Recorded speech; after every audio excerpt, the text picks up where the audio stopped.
Bienvenue à cette exploration approfondie qui s'appuie sur des extraits du livre Atomic Habits de James Clear. En fait, Un rien peut tout changer en français. Oui, un titre assez parlant d'ailleurs. Tout à fait. Et l'objectif aujourd'hui, c'est vraiment de comprendre comment de tout petits ajustements au quotidien, si on les répète, ils peuvent vraiment remodeler une vie. Mhm. Nos sources, ce sont des passages clés du livre, ceux qui expliquent un peu les concepts fondamentaux. D'accord. Notre mission ici, c'est de décortiquer pourquoi ces micro-habitudes sont si puissantes et puis comment on peut initier le changement. Bon, alors plongeons dans cette matière. C'est un ouvrage qui a eu un écho assez important, c'est vrai. Surtout parce qu'il change un peu la perspective, je trouve. Ah oui, comment ça? Au lieu de se focaliser à fond sur l'objectif final, tu vois, le sommet de la montagne. Oui, la grosse réussite qu'on vise. Exactement. Lui, il met l'accent sur les systèmes, c'est-à-dire les routines, les processus de tous les jours qui nous y mènent, ou pas d'ailleurs. D'accord. Et ça, c'est vraiment une clé pour comprendre comment un changement peut durer, en fait. C'est vrai. Et ça commence par bousculer une idée assez ancrée, je crois. Celle qu'il faut un truc énorme, spectaculaire. Un effort monumental, oui. Voilà, pour avoir des résultats qui comptent. Alors que les extraits, ils insistent, le succès qui dure, il vient pas d'un coup d'un seul, d'une révolution, Non. mais plutôt de l'accumulation patiente, presque invisible au jour le jour, de petites améliorations, toujours les mêmes ou presque. Mm, mm. On a cette image un peu culturelle du grand soir, de la décision qui change tout d'un coup. Mais là, la réalité décrite, elle est bien plus subtile. Oui, et ça va un peu à contre-courant de beaucoup de discours qu'on entend sur le performance, la réussite. Ah oui, fois un. Oui, qui valorisent souvent l'intensité, le coup d'éclat, tu vois. Alors que la vraie force, elle est dans la régularité. Même si l'effort pris isolément, il a l'air de rien. Mais c'est ça le truc. Le défi, c'est que ces petits pas, on voit pas les effets tout de suite.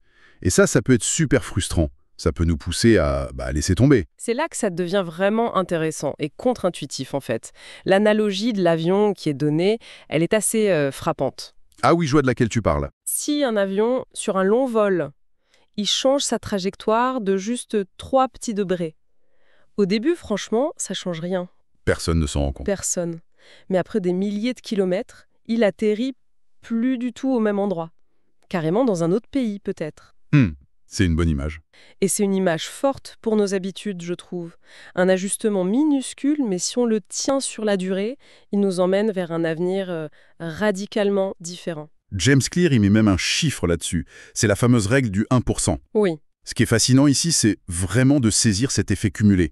S'améliorer de 1% chaque jour, ça paraît, dérisoire, presque ridicule par rapport à notre envie d'avoir des résultats rapides. c'est clair. On voit rien changer pendant des semaines, des fois des mois. Et pourtant, mathématiquement, si tu t'améliores de 1% chaque jour pendant un an, tu n'es pas 365% meilleur, mais presque 37 fois meilleur. Ah oui, quand même. C'est la puissance de la composition, un peu comme les intérêts composés en finance, tu vois. Oui, ça, on comprend bien pour l'argent. Voilà, mais on a du mal à l'appliquer à nous-mêmes, à nos habitudes. Et l'inverse est aussi vrai, et peut-être même plus sournois. Une petite dégradation de 1% chaque jour. Une petite négligence. Voilà, un micro-choix un peu moins bon, répété. Ça a l'air de rien sur le coup. Mhm. Mais l'accumulation, sur la durée, ça mène tout droit vers une forme de déclin. C'est le même effet composé, mais qui joue contre nous. Absolument. Ces toutes petites habitudes, qu'elles soient bonnes ou mauvaises, elles fonctionnent comme des intérêts composés sur notre vie. D'accord. Au début, les gains, les pertes, c'est négligeable. C'est le temps qui finit par révéler l'écart énorme entre ceux qui ont cultivé patiemment les bonnes habitudes Et les autres? et ceux qui ont laissé les mauvaises s'installer un peu par défaut. C'est un processus lent, invisible au début, et puis pouf, ça devient évident. Mais alors, si c'est si logique au fond, pourquoi c'est si dur? Pourquoi tant de gens n'arrivent pas à changer leurs habitudes durablement? C'est pas souvent par manque d'envie, pourtant? Non, c'est rarement ça. Les textes suggèrent que le problème, c'est souvent notre approche. On se concentre pas sur la bonne chose, on vise les résultats. Perdre tant de kilos, écrire ce livre, avoir cette promo. Or ça, les résultats, ce ne sont que des conséquences. C'est la partie visible de l'iceberg, si tu veux. Mhm. Il découle de quelque chose de plus profond. Pour un changement qui soit réel, qui tienne la route, il faut agir sur les causes de ces résultats. C'est-à-dire? C'est-à-dire nos systèmes, nos routines, nos processus, et encore plus fondamentalement, notre identité. Ah, voilà un concept qui revient souvent dans le livre. Il y a 3 niveaux de changement, c'est ça? Les résultats, ce qu'on obtient, les processus qu'on fait, les habitudes, et l'identité, ce qu'on croit être. Exactement. L'identité, c'est qui on pense être au fond. Et on a tendance à commencer par le mauvais bout, oui, On essaie de changer les résultats directs, genre je veux perdre 10 kilos. très souvent, oui. Ou alors les processus.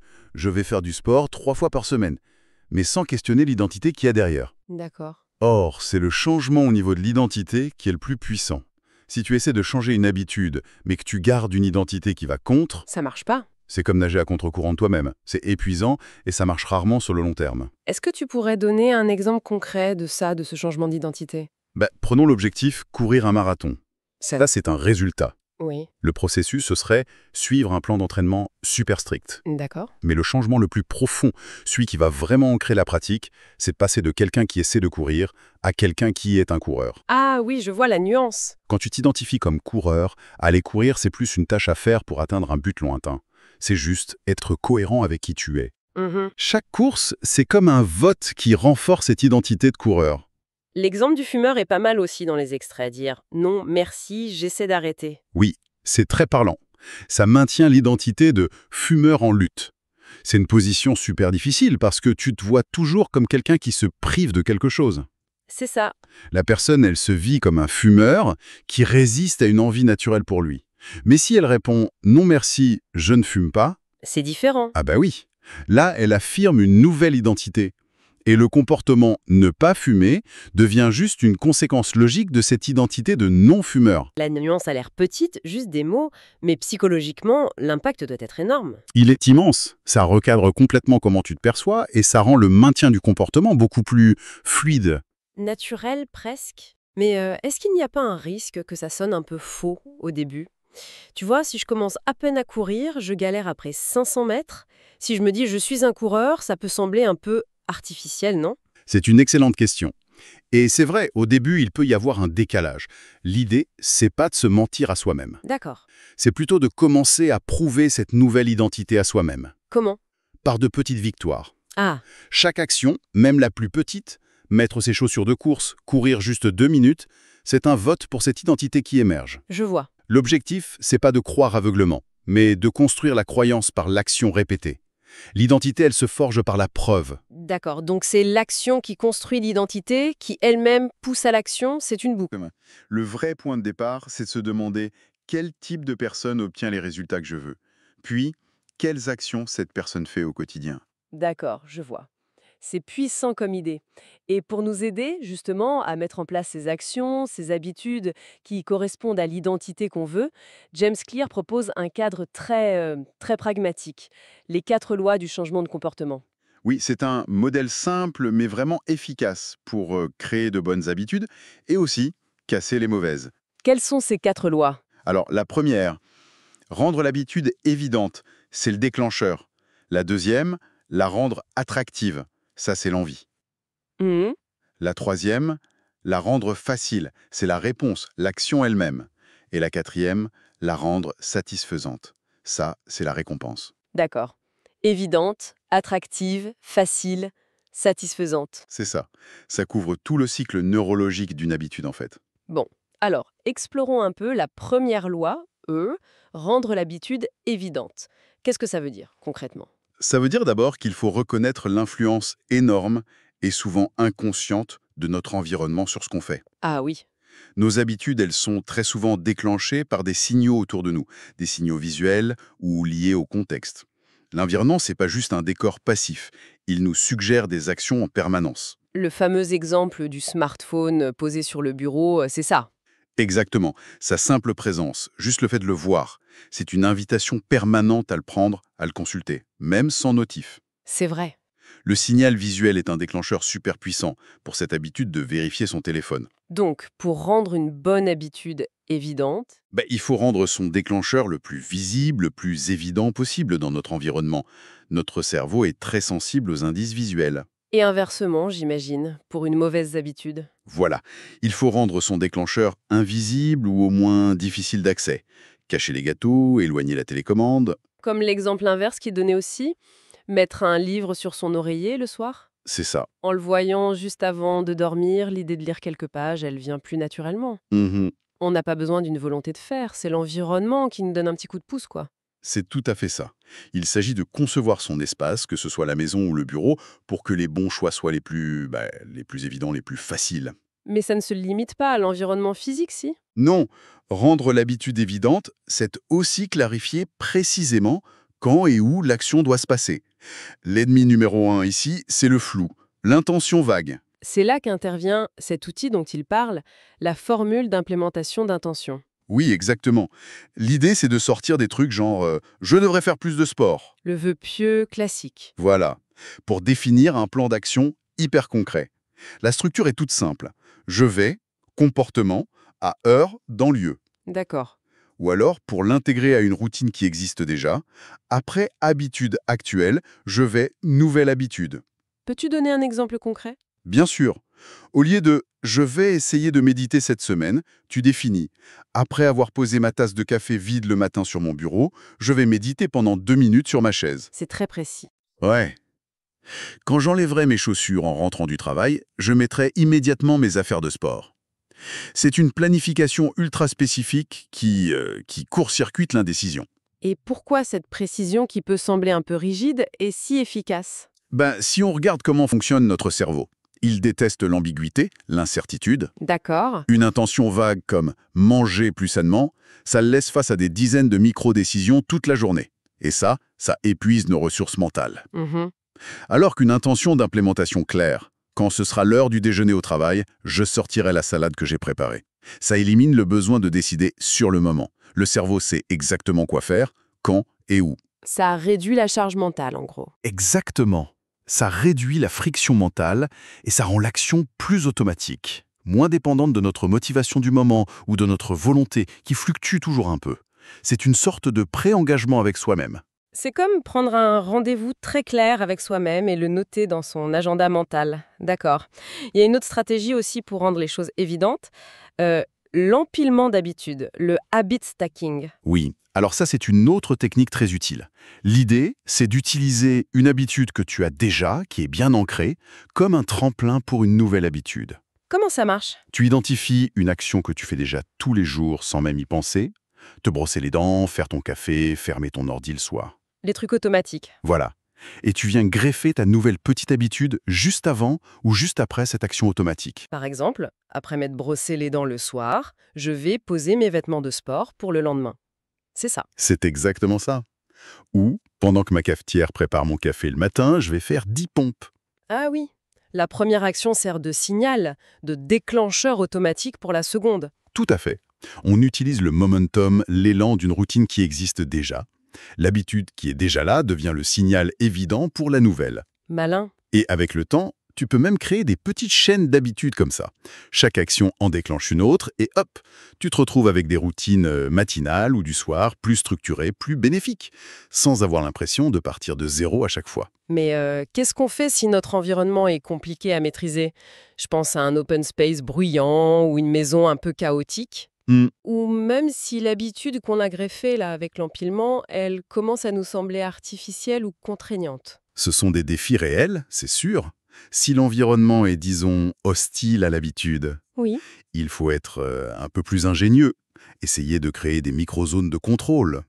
Un casque anti-bruit, un coin de bureau bien rangé, un tiroir dédié. D'accord. Ou alors déplacer l'habitude dans un autre lieu, à un autre moment plus calme, plus propice. Et pour l'empilement qui coince? Si une association semble forcée, si ça devient pénible, faut pas hésiter à en tester une autre.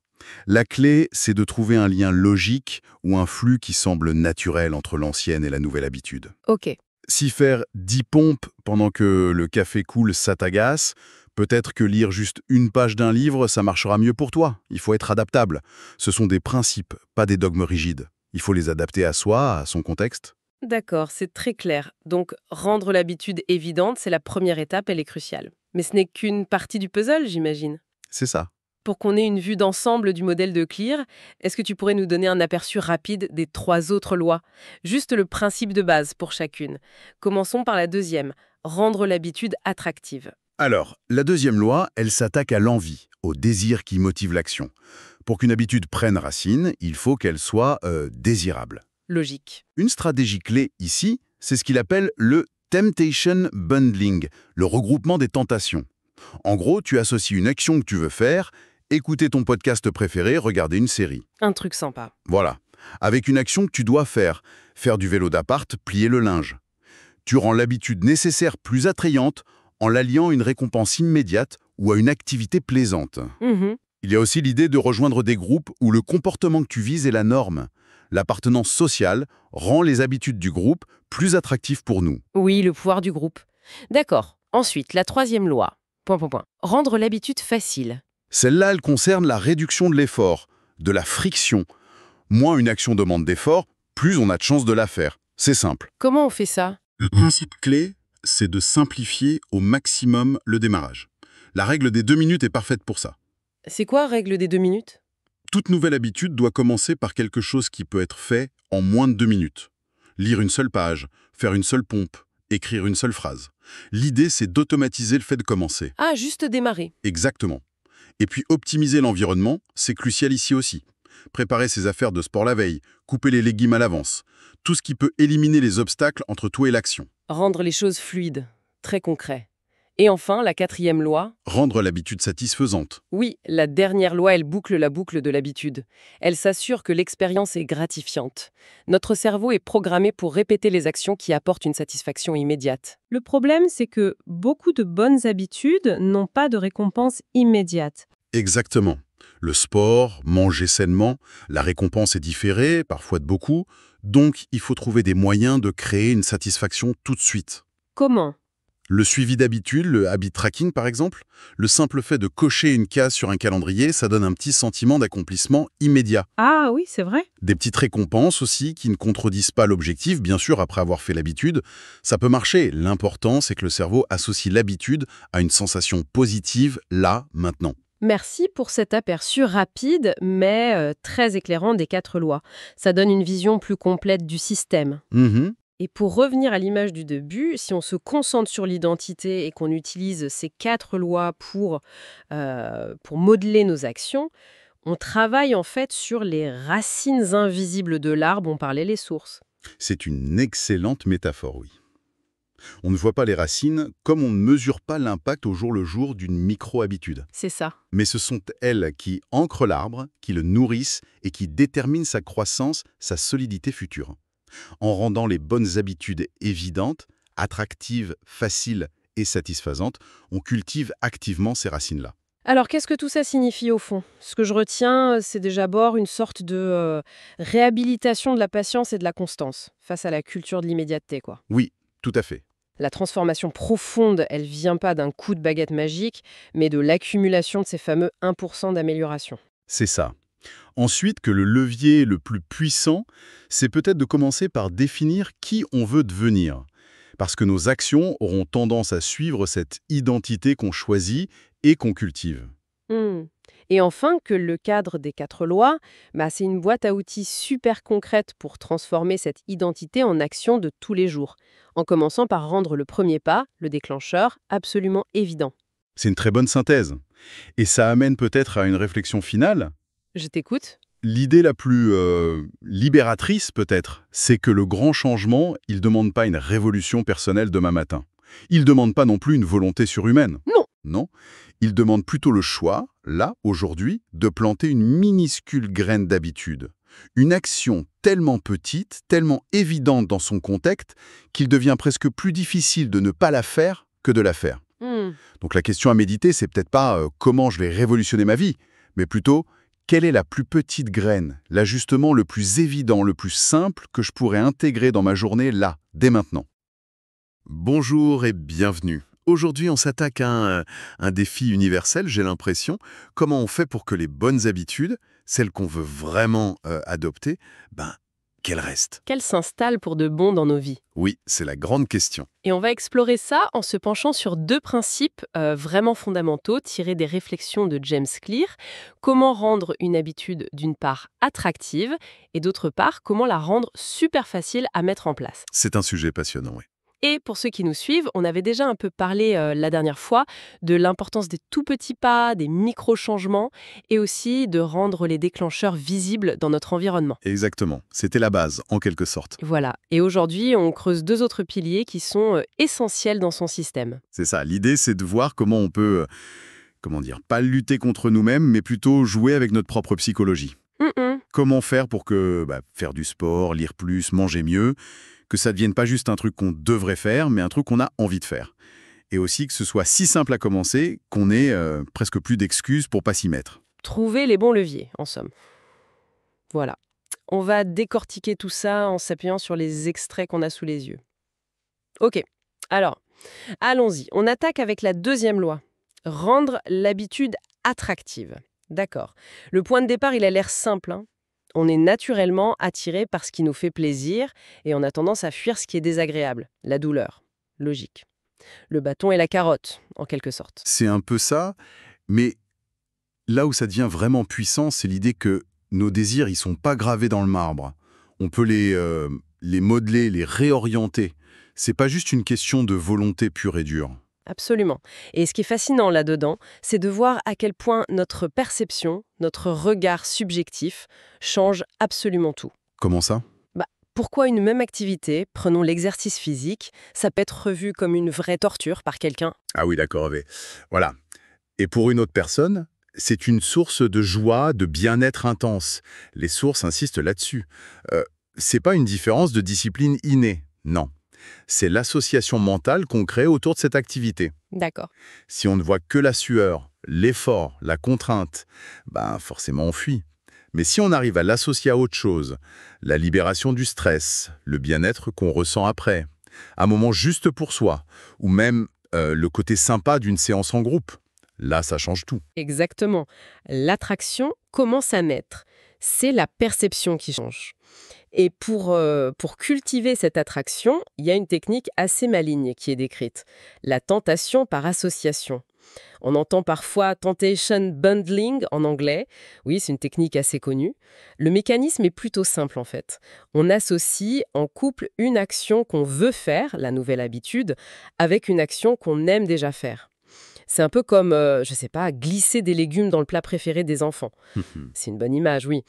On se sert d'un plaisir qui est déjà là, comme une sorte de locomotive, pour tirer l'habitude qu'on essaye de construire.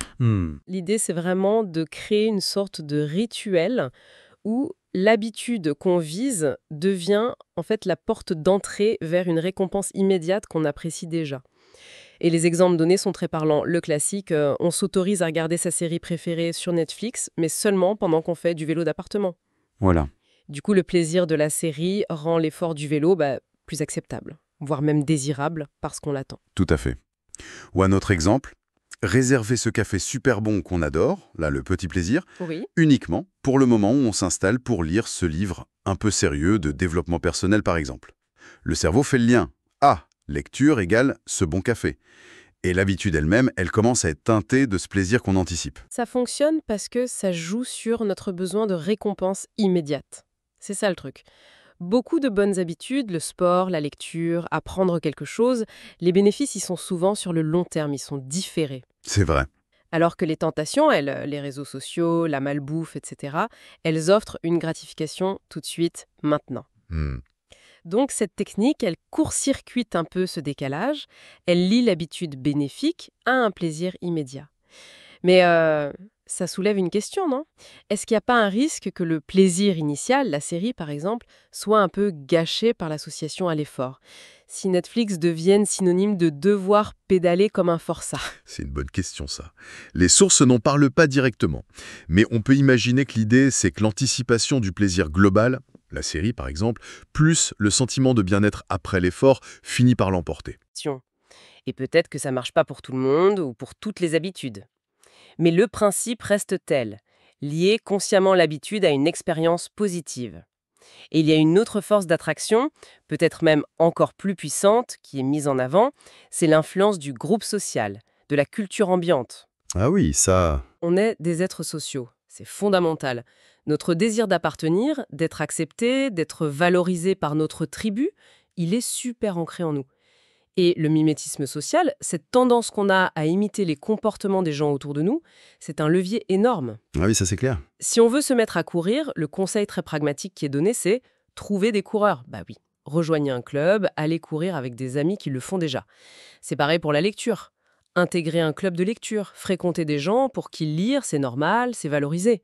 On parle parfois de pression sociale positive. Exactement. Voir les autres faire quelque chose et y prendre plaisir, c'est le rendre naturellement plus attrayant pour nous. On a envie de faire partie du groupe, de partager ça. L'exemple historique du tabagisme est hyper parlant là-dessus. Il y a quelques décennies, fumer s'était activement promu. C'était un symbole de statut, de liberté, de glamour même, renforcé par le cinéma, la pub, les normes sociales. C'était cool de fumer, tout simplement. C'est vrai, on voit ça dans les vieux films. Voilà. Et aujourd'hui, dans beaucoup de cultures, de cercles sociaux, la perception s'est complètement inversée. Fumer, c'est associé à la maladie, à une dépendance qui coûte cher, c'est souvent socialement mal vu ou en tout cas très restreint. Mhm. Et ce changement radical de perception culturelle, ça a eu un impact gigantesque sur les taux de tabagisme, probablement bien plus que les simples avertissements sanitaires sur les paquets. C'est fou de réaliser à quel point notre propre désir pour quelque chose peut être modélé par le regard des autres, par ce qui est considéré comme normal ou désirable dans notre environnement. Mais oui, Ça montre bien que nos préférences, elles sont pas si individuelles que ça, en fait. exactement. Si on élargit un peu, ça démontre la puissance de ce qu'on appelle la normalisation sociale. Quand un comportement devient la norme dans un groupe auquel on appartient ou auquel on aspire à appartenir, l'adopter devient presque une évidence. C'est un moyen de renforcer son identité dans ce groupe. D'accord. La friction psychologique pour ne pas le faire peut même devenir plus forte que celle de le faire. Donc, une stratégie concrète qui découle de ça et qui est suggérée dans les textes, c'est d'identifier activement des groupes, des communautés, ça peut être en ligne ou dans la vraie vie, où l'habitude qu'on vise est déjà bien installée et même valorisée. Tout à fait. Et s'immerger dans cet environnement, ça peut rendre l'adoption beaucoup plus fluide, presque par osmose, quoi. C'est ça, on absorbe les normes du groupe. Bon, alors après l'attraction, passons à la troisième loi. Rendre l'habitude facile. Et là, on touche à un truc un peu contre-intuitif pour beaucoup de monde, je crois. Ah ouais. Bah oui, on a tendance à glorifier l'effort, la discipline héroïque, la volonté de faire. Mais l'idée ici, c'est que la clé du succès, elle serait moins dans cette volonté surhumaine que dans la simple réduction de la friction. La friction, voilà. En gros, rendre les bonnes habitudes si simples à démarrer qu'on peut quasiment pas dire non. Et inversement, rendre les mauvaises habitudes plus compliquées d'accès. Ajouter de la friction pour les mauvaises. Ce concept de friction, il est vraiment central. C'est tous les petits obstacles, parfois quasi invisibles, qui se mettent entre nous et l'action qu'on veut faire. Mhm. Chaque étape en plus, chaque décision à prendre, chaque petit effort demandé, ça augmente cette friction et ça diminue la probabilité qu'on passe à l'action, surtout quand notre motivation est un peu basse. Ce qui arrive souvent. Ah bah oui, donc réduire la friction, c'est rendre le chemin vers la bonne habitude le plus lisse, le plus direct possible. Donnons des exemples concrets pour que ce soit bien clair. Si l'objectif, c'est de manger plus sainement. Oui, Pour une corbeille de fruits bien en évidence sur le plan de travail, là, la friction est faible pour choisir un fruit plutôt que d'avoir des gâteaux dans le placard juste à côté. Friction faible aussi, hein, mais pour la tentation. Ça change la donne. c'est clair. Ou si on veut écrire tous les matins, préparer son carnet et son stylo la veille au soir. Ça élimine l'étape, il faut que je cherche mes affaires au réveil quand on est encore un peu endormi. Tout à fait. Ou pour la guitare, si on veut en jouer plus souvent, la laisser sur un support dans le salon, prête à l'emploi. Plutôt que ranger dans sa housse sous le lit. Voilà. Ça réduit considérablement l'effort de départ. C'est juste la prendre et jouer. Et c'est souvent là que le bas blesse, en fait. Dans ces micro-obstacles, on sous-estime complètement l'impact cumulé de ces petites frictions.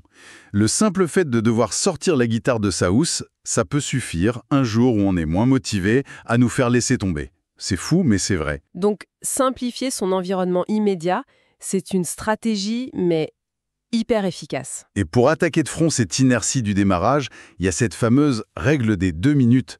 Alors celle-là, j'avoue, elle est particulièrement maligne. Ah oui, elle est redoutable d'efficacité.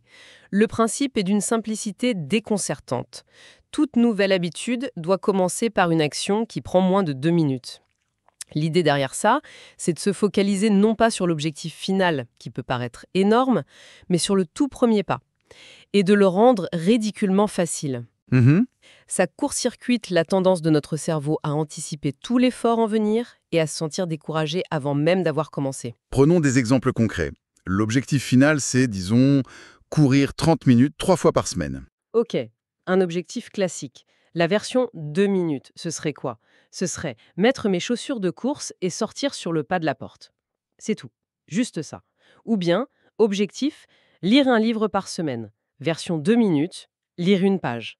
Objectif, méditer 15 minutes chaque jour. Version 2 minutes, s'asseoir sur mon coussin et fermer les yeux pendant 1 minute. La beauté de cette règle, c'est qu'elle cible vraiment le moment critique, le démarrage. Parce qu'une fois qu'on a mis ses chaussures et qu'on est dehors, Mais on va pas rentrer tout de suite. exactement, la probabilité de courir un peu plus que 2 minutes est très très élevée.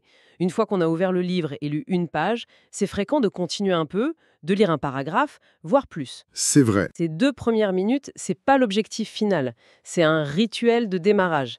C'est une porte d'entrée vers l'habitude réelle. C'est vraiment l'art de maîtriser, l'art de commencer. Ça change complètement la perspective en fait. Au lieu de se dire « oulala, 30 minutes de course m'attendent », on se dit juste « allez, je mets mes chaussures et je sors ». C'est beaucoup moins intimidant.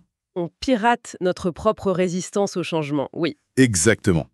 Et cette focalisation sur la facilité, ça nous amène à une autre stratégie puissante, qui est mentionnée dans le livre, l'automatisation. Ah oui, quand c'est possible, bien sûr, automatiser une habitude, c'est le moyen ultime de réduire la friction à zéro. L'exemple classique, c'est le virement automatique mensuel vers un compte épargne. Non. Exactement, c'est l'exemple parfait. Une fois que c'est mis en place, l'habitude d'épargner, elle se produit toute seule, sans effort conscient, sans décision à reprendre chaque mois. C'est vrai, on n'y pense même plus. Et on peut appliquer ça à d'autres domaines. Ah, mais certainement. Utiliser des applications pour bloquer les sites qui nous distraient pendant les heures où on doit bosser, c'est une forme d'automatisation de la concentration. Pas bête. Préparer ses repas sains pour la semaine, le fameux meal prep, c'est automatiser le choix de repas sains pour les jours suivants. Ça réduit la tentation de commander une pizza ou de manger n'importe quoi sur le pouce. D'accord. Programmer une alarme, non seulement pour se réveiller, mais aussi une pour aller se coucher. Ah oui, Ça aide à automatiser une routine de sommeil régulière. Chaque fois qu'on peut éliminer une décision récurrente grâce à un système, un outil, on facilite la constance. Tout ça, ça nous ramène à un point qu'on a déjà un peu effleuré, mais qui mérite vraiment d'être souligné. Le rôle mécurant d'environnement. Oui, on y revient toujours.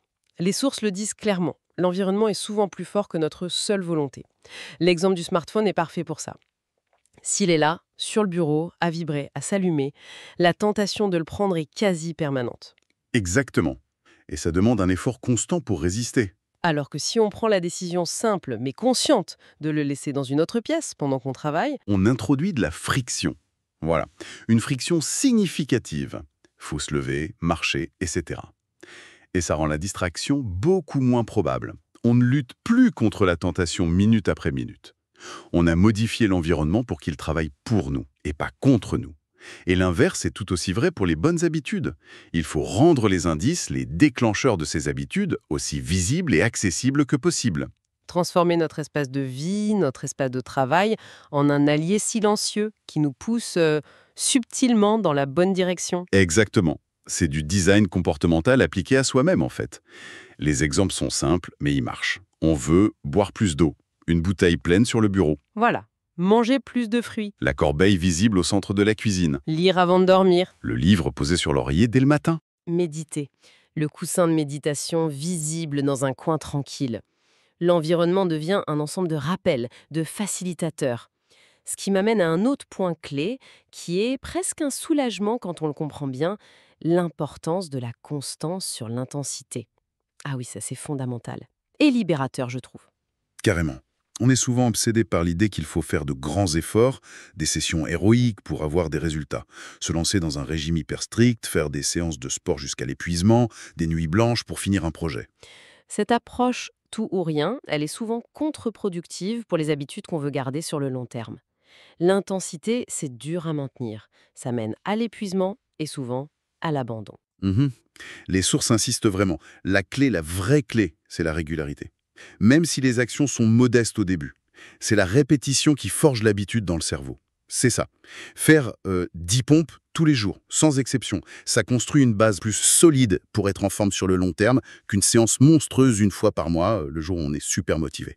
Absolument. Lire une seule page d'un livre chaque soir avant de dormir, ça ancre l'habitude de la lecture bien plus efficacement que dévorer un roman en un week-end et puis plus rien toucher pendant 6 mois. C'est la fréquence qui compte. Les habitudes sont le produit de la fréquence, pas tellement de l'intensité ponctuelle. Ça remet en question notre vision un peu linéaire du progrès, non? On s'attend souvent à avoir des résultats tout de suite et proportionnels à l'effort qu'on a fourni. Oui, on est impatient. Mais la construction d'habitudes, ça ressemble plus à un processus qui s'accumule, où les effets mettent du temps à devenir vraiment visibles. L'analogie du glaçon qui est utilisée dans les sources, elle illustre ça parfaitement. Ah oui, je vois laquelle. Imaginez un glaçon dans une pièce où la température monte tout doucement. -5 degrés, -4, -3. Pendant longtemps, le glaçon reste un glaçon. Rien ne semble se passer en surface. Mhm. Puis, ça continue. -1 degré, -0,5, toujours rien.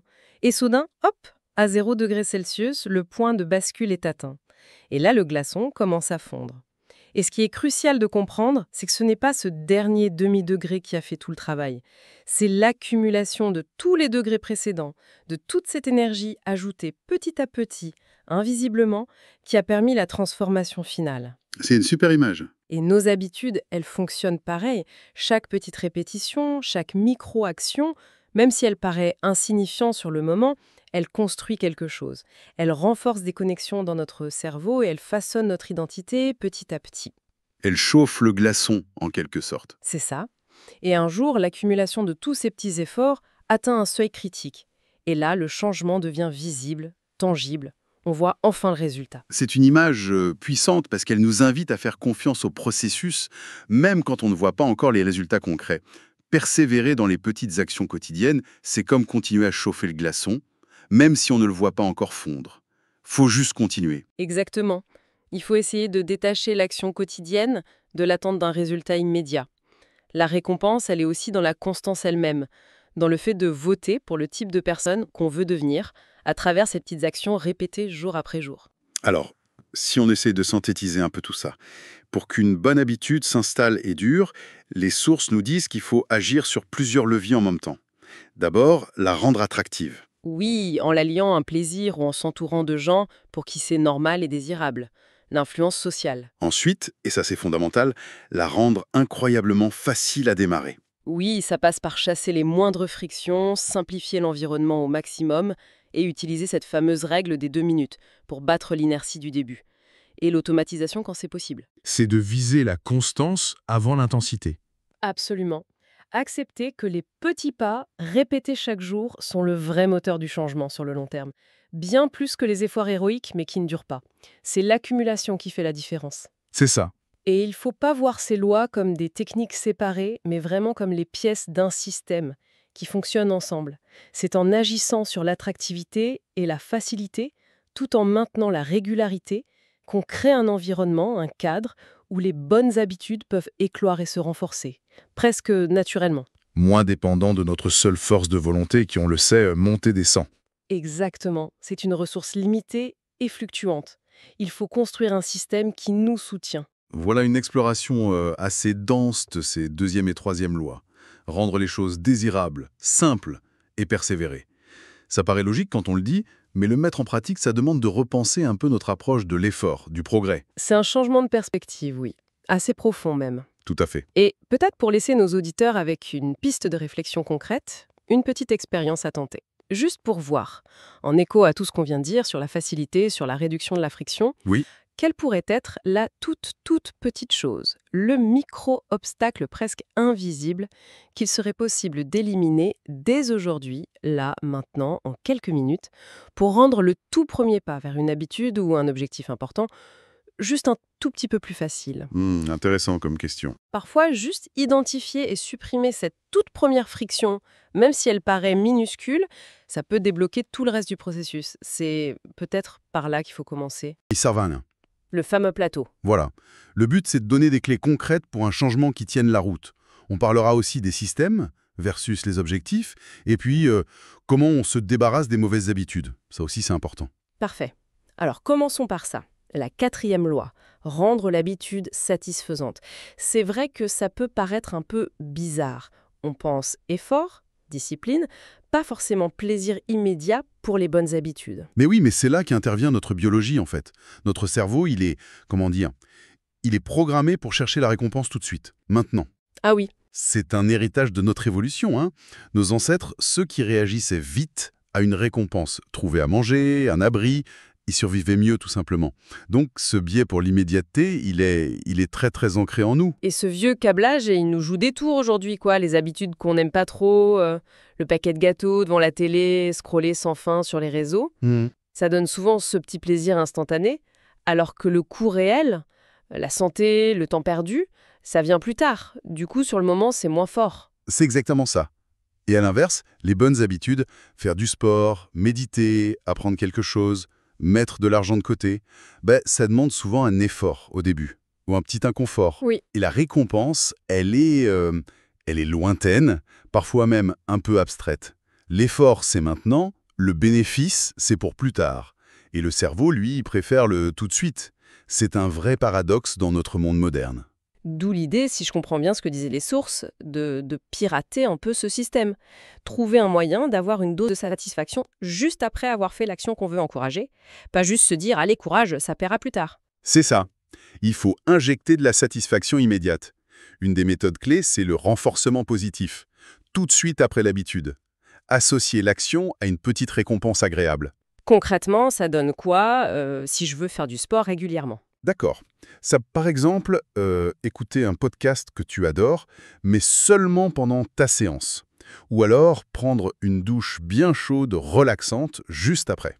Ou te préparer un smoothie spécial que tu ne bois qu'à ce moment-là. L'important, c'est que ce soit rapide, juste après, et lié à l'habitude. D'accord. Ça crée une sorte de boucle, effort, plaisir immédiat, l'action devient plus sympa, on a envie de la refaire. Et pour des trucs moins physiques, genre résister à l'envie de regarder son téléphone tout le temps ou économiser de l'argent. Pour l'épargne, par exemple, c'est vrai que ça peut sembler abstrait, mais la satisfaction peut venir du fait de voir le progrès. Ah oui, Utiliser une appli qui montre une jauge qui se remplit ou un graphique qui monte, même transférer l'argent sur un compte dédié et juste voir le solde augmenter. Même un petit peu.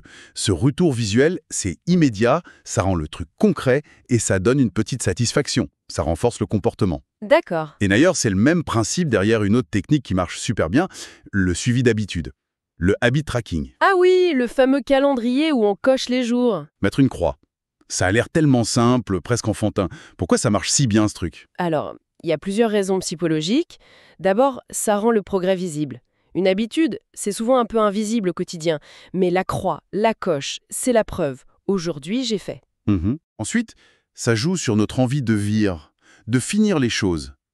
On aime bien remplir les cases, voir une ligne complète. Et puis, il y a cet effet ne pas briser la chaîne, tu sais, popularisé par Jerry Seinfeld. Quand tu as une belle série de croix, tu n'as pas envie d'être celui qui la casse. C'est vrai, hein? C'est bête, mais rater un jour après une longue série, ça peut être super démotivant. Exactement. Chaque croix, c'est comme une mini-récompense en soi. Une micro-victoire qui dit à ton cerveau « Ok, mission accomplie pour aujourd'hui ». Ça donne une satisfaction immédiate. Cette satisfaction immédiate de la coche, c'est donc hyper important. Et ça nous amène à une idée encore plus profonde, je trouve, qui est aussi dans les extraits, le lien entre nos habitudes et qui on est, notre identité. Ce n'est pas juste faire des choses, c'est devenir quelqu'un. Ah oui, ça, c'est vraiment un point central chez Clear.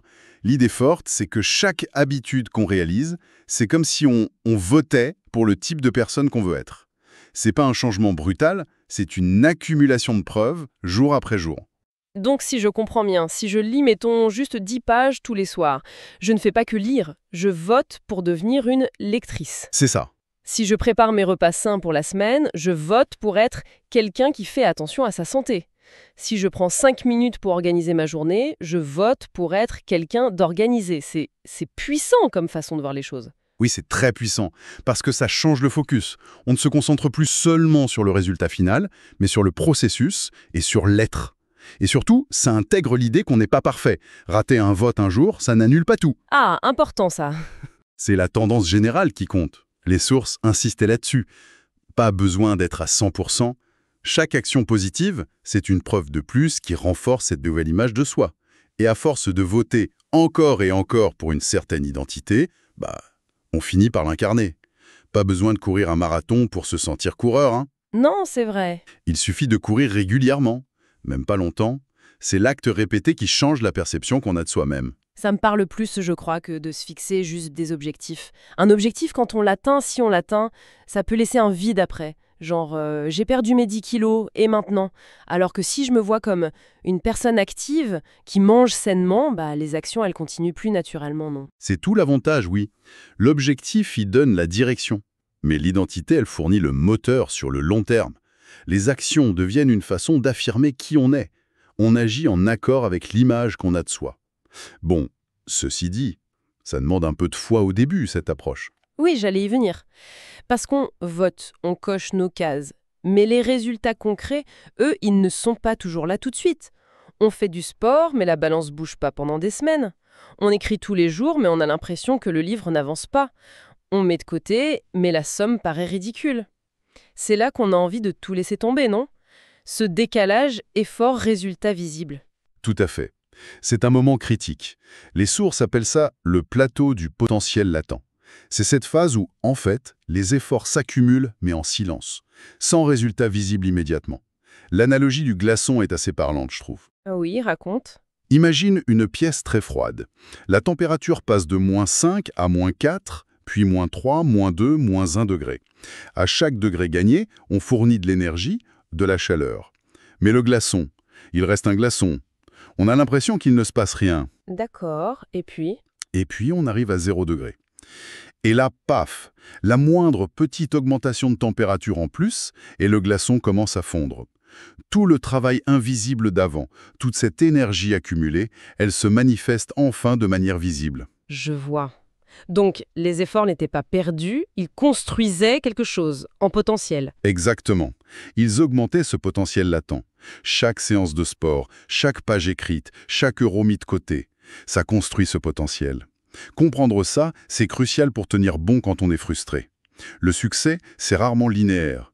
C'est souvent une longue accumulation discrète, suivie d'une percée visible.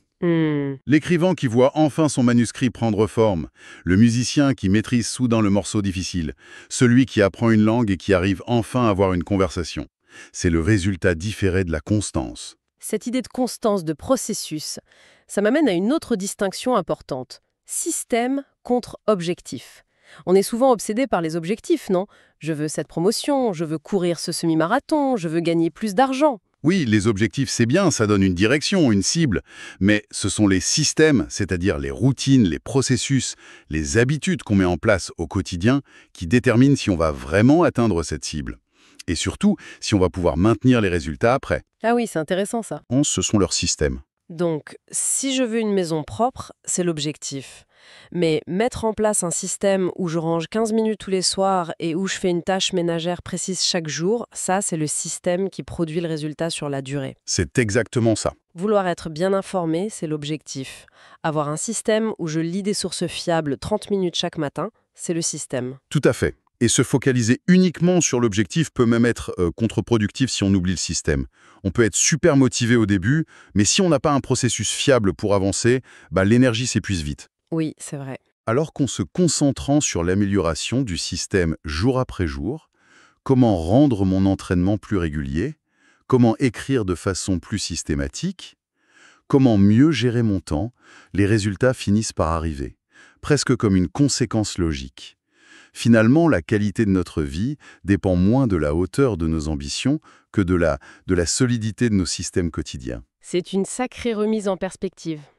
Bon, on a beaucoup parlé de construire des bonnes habitudes. Mais l'inverse, comment on fait pour se débarrasser des habitudes qui nous plombent?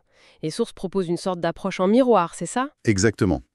La logique, c'est d'inverser les 4 lois qu'on a vues pour construire les habitudes. Donc, pour se défaire d'une mauvaise habitude, il faut la rendre, premièrement, invisible, deuxièmement, inattractive, troisièmement, difficile et quatrièmement, insatisfaisante. C'est comme l'antidote systématique. Le plus simple, c'est de ne plus en acheter ou de les mettre dans un placard fermé à clé, très loin. Ah oui, radical. Pas de tentation sous les yeux, pas d'action facile. C'est le principe de base. Modifier son environnement, c'est souvent bien plus efficace que de compter juste sur sa volonté, qui fluctue beaucoup. Pour le téléphone, par exemple, ça peut être de le laisser dans une autre pièce à certains moments. Logique. Ensuite, rendre l'habitude inattractive. Ça, c'est plus subtil, non? Si, par exemple, fumer est lié pour quelqu'un à un moment de détente ou de convivialité, comment on rend ça moins attirant? Il faut essayer de reprogrammer l'association mentale, se concentrer consciemment, régulièrement, sur les inconvénients réels de l'habitude. Pas seulement les gros risques pour la santé dans 20 ans, mais les trucs désagréables maintenant. Comme L'odeur sur les vêtements, le coût quotidien, on peut calculer combien ça représente par mois, par an, l'essoufflement quand on monte un escalier, lister ces points noirs, se les rappeler activement quand l'envie monte. Ça peut aider à saper l'attrait de l'habitude. Et aussi, souligner mentalement le bénéfice immédiat de ne pas céder, se sentir plus frais, plus libre, économiser de l'argent. D'accord. Troisième inversion, rendre l'habitude difficile. Là, l'idée, c'est d'ajouter des obstacles, c'est ça? De la friction. Si mon problème c'est de passer des heures à regarder des séries, on peut supprimer l'appli de streaming du téléphone. Ou débrancher carrément la télé après chaque usage. Ou mettre la télécommande dans un tiroir. Mais à l'étage, Ok, j'aime bien l'idée de la télécommande à l'étage. c'est ça, augmenter le nombre d'étapes avant de pouvoir commencer l'habitude. Chaque étape en plus, c'est une chance de réfléchir et de se dire bon, finalement non. Pour les achats impulsifs sur Internet, on peut supprimer ses coordonnées bancaires enregistrées. Devoir sortir sa carte et tout retaper à chaque fois, ça ajoute une friction qui dissuade pas mal. Malin. Et la dernière inversion, rendre l'habitude insatisfaisante. Si la mauvaise habitude donne une forme de plaisir ou de soulagement immédiat, comment on contre ça? Alors là, il faut introduire une conséquence négative immédiate. Une technique qui marche bien, c'est le partenaire de responsabilité. C'est-à-dire? S'engager auprès de quelqu'un, un ami, un coach, à ne pas faire quelque chose. Le simple fait de devoir avouer à cette personne qu'on a craqué, ça peut être très dissuasif. On n'a pas envie de perdre la face. Ah oui, la pression sociale positive en quelque sorte. C'est un peu ça. Une autre approche, c'est le contrat d'engagement. Définir à l'avance une sorte de gage ou de punition si on cède. Par exemple, s'engager à donner de l'argent à une cause qu'on déteste ou à faire une corvée qu'on a en horreur. L'idée, c'est que la douleur ou le désagrément immédiat lié au fait de craquer soit plus fort que le plaisir de l'habitude. D'accord, donc en combinant ces 4 inversions, rendre invisible, inattractive, difficile et insatisfaisante, on attaque la mauvaise habitude sur tous les plans. L'idée, c'est pas forcément de l'éliminer d'un coup, mais de l'affaiblir petit à petit. C'est un processus, oui. Comme pour construire une bonne habitude, en déconstruire une mauvaise, ça demande de la répétition, de la cohérence dans l'application de ces inversions. Chaque fois qu'on résiste grâce à ces stratégies, on affaiblit un peu le chemin neuronal de cette habitude et on renforce celui du comportement qu'on préfère. C'est très clair. Bon, si on devait résumer les points clés de cette exploration des idées de James Clear, qu'est-ce qu'on retiendrait? Alors, il y a cette 4e loi cruciale, la satisfaction immédiate pour ancrer une habitude. Oui. Et puis la puissance de voir nos habitudes comme des votes pour notre identité. Qui on devient jour après jour. Sans oublier la nécessité d'être patiente face à ce plateau du potentiel latent quand on a l'impression que rien ne se passe. Tout à fait. Et la supériorité des systèmes quotidiens sur les simples objectifs lointains. C'est ça. Et derrière tout ça, il y a cette idée fondamentale de l'effet cumulé, le fameux 1% d'amélioration. Ne pas chercher la révolution, mais juste être un tout petit peu meilleur, un peu plus cohérent, chaque jour. C'est la répétition de ces micro-progrès qui fait des miracles sur le long terme. La vraie puissance, elle est dans la constance des petites choses. Ça me rappelle cette citation assez directe des sources. Tu n'obtiens pas les résultats que tu mérites dans la vie. Tu obtiens les résultats de tes habitudes. C'est un peu cash, mais ça remet bien les choses en place. Le focus sur ce qu'on contrôle vraiment, nos actions répétées au quotidien. Absolument. Ça nous sort de l'idée de chance, de fatalité pour nous ramener à notre responsabilité de construire nos propres systèmes.